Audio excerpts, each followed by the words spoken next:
इंद्र ने दुर्वासा ऋषि और उनके शिष्यों को भक्तिपूर्वक प्रणाम किया। तब दुर्वासा ने इंद्र को आशीर्वाद देकर विष्णु भगवान का पारिजात पुष्प प्रदान किया। इंद्रासन के गर्भ में चूर इंद्र ने उस पुष्प को अपने ऐरावत हाथी के मस्तक पर रख दिया।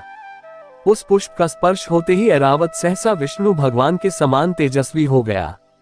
उसने इंद्र का परित्याग कर दिया और उस दिव्य पुष्प को कुचलते हुए वन की ओर चला गया। दुर्वासा ऋषि का शाप। इंद्र द्वारा भगवान विष्णु के पुष्प का तिरस्कार होते देखकर दुर्वासा ऋषि के क्रोध की सीमा न रही।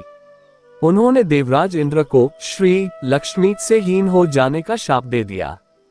दुर्वासा मुनि के शाप के फलस्वरूप लक्ष्मी उसी क्षण स्वर्गलोक को छोड़कर अदृश्य हो गई। लक्ष्मी के चले जाने से इंद्र आदि देवता निर्बल और श्रीहीन हो गए। उनका वैभव लुप्त हो गया। इंद्र को बलहीन जानकर दैत्यों ने स्वर्ग पर आक्रमण कर दिया और देवगण को पराजित करके स्वर्ग के राज्य पर अपनी परचम फहरा दिया। तब इंद्र देवगुरु बृहस्पति और अन्य देवताओं के साथ ब्रह्मा जी की सभा में उपस्थित हुए। तब ब्रह्मा जी बोले, देवेंद्र, भगवान विष्णु के भोगरूपी पुष्प का अपमान करने के कारण रुष्ट होकर भगवती लक्ष्मी तुम्हारे पास से चली गई हैं। उन्हें पुनः प्रसन्न करने के लिए तुम भगवान नारायण की कृपा दृष्टि प्राप्त करो। उनके आशीर्वाद से तुम्हें खोया वैभव पुनः मिल जाएगा। ऐरावत, शाप मुक्ति का उपाय। इस प्रकार ब्रह्मा जी ने इंद्र को आश्वस्त किया और उन्हें लेकर भगवान विष्णु की शरण में पहुंचे। वहां परब्रह्म भगवान विष्णु भगवती लक्ष्मी के साथ विराजमान थे। देवगण भगवान विष्णु की स्तुति करते हुए बोले, भगवान, आपके श्री चरणों में हमारा बारंबार प्रणाम। भगवान, हम सब जिस उद्देश्य से आपकी शरण में आए हैं, कृपा करके आप उसे पूरा कीजिए। दुर्वासा ऋषि के शाप के कारण माता लक्ष्मी हमसे रूठ गई हैं और दैत्यों ने हमें पराजित कर स्वर्ग पर अधिकार कर लिया है। अब हम आपकी शरण में हैं, हमारी रक्षा कीजिए। भगवान विष्णु त्रिकालदर्शी हैं। वे पल भर में ही देवताओं के मन की बात जान गए। तब वे देवगण से बोले, देवगण, मेरी बात ध्यानपूर्वक सुने, क्योंकि केवल यही तुम्हारे कल्याण का उपाय है। दैत्यों पर इस समय काल की विशेष कृपा है, इसलिए जब तक तुम्हारे उत्कर्ष और दैत्यों के पतन का समय नहीं आता, तब तक तुम उनसे संधि कर लो। क्षीर सागर के गर्भ में अनेक दिव्य पदार्थों के साथ साथ अमृत भी छिपा है। उसे पीने वाले के सामने मृत्यु भी पराजित हो जाती है। इसके लिए तुम्हें समुद्र मंथन करना होगा। ये कार्य अत्यंत दुष्कर है, अतः इस कार्य में दैत्यों से सहायता लो। कूटनीति भी यही कहती है कि आवश्यकता पड़ने पर शत्रुओं को भी मित्र बना लेना चाहिए। तत्पश्चात अमृत पीकर अमर हो जाओ, तब दुष्ट दैत्य भी तुम्हारा अहित नहीं कर सकेंगे। देवगण, वे जो शर्त रखे उसे स्वाकीर कर लें। ये बात याद रखें कि शांति से सभी कार्य बन जाते हैं, क्रोध करने से कुछ नहीं होता। भगवान विष्णु के परामर्श के अनुसार इंद्रादि देवगण दैत्यराज बलि के पास संधि का प्रस्ताव लेकर गए और उन्हें अमृत के बारे में बताकर समुद्र मंथन के लिए तैयार कर लिया। समुद्र मंथन कथा। इसी समय मेघ के समान गंभीर स्वर में आकाशवाणी हुई, देवताओं और दैत्यों, तुम क्षीर समुद्र का मंथन करो। इस कार्य में तुम्हारे बल की वृद्धि होगी, इसमें तनिक भी संदेह नहीं है। मंद्राचल को मथानी और वासुकी नाग को रस्सी बनाओ, फिर देवता और दैत्य मिलकर मंथन आरंभ करो। यह आकाशवाणी सुनकर सहस्त्रों दैत्य और देवता समुद्र मंथन के लिए उद्यत हो सुवर्ण के सदृश कांतिमान मंद्राचल के समीप गए। वह पर्वत सीधा, गोलाकार, बहुत मोटा और अत्यंत प्रकाशमान था। अनेक प्रकार के रत्न उसकी शोभा बढ़ा रहे थे। चंदन, पारिजात, नागकेशर, जायफल और चंपा आदि भांति भांति के वृक्षों से वह हरा भरा दिखाई देता था। मंद्राचल पर्वत। मुख्य लेख। मंदार पर्वत।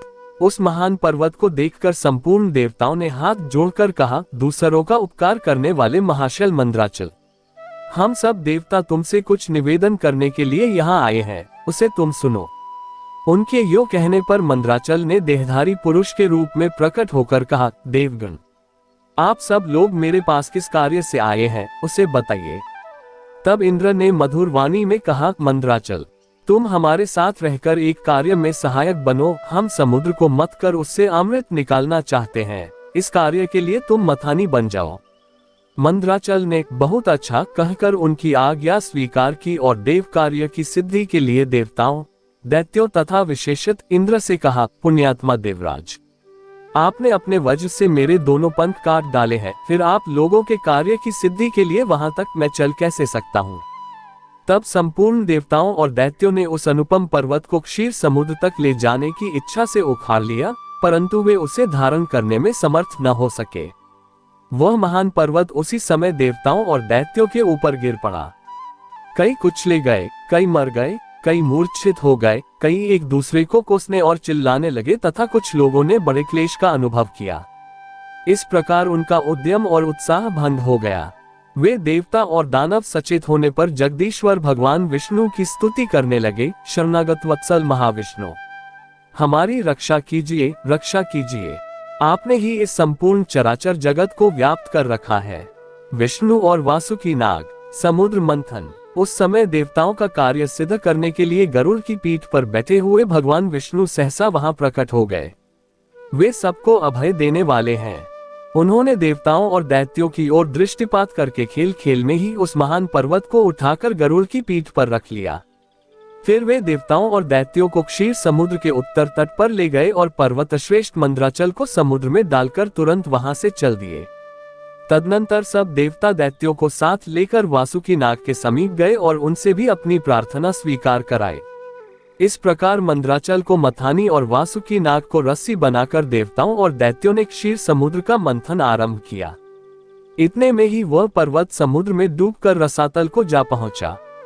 तब लक्ष्मीपति भगवान विष्णु ने कच्छप रूप धारण करके तत्काल ही मंद्राचल को ऊपर उठा दिया। उस समय यह एक अद्भुत घटना हुई।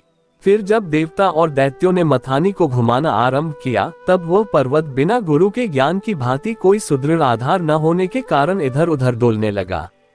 ये देख परमात्मा भगवान विष्णु स्वयं ही मंद्राचल के आधार बन गए और उन्होंने अपनी चारों भुजाओं से मथानी बने हुए उस पर्वत को भली भांति पकड़कर उसे सुखपूर्वक घुमाने योग्य बना दिया।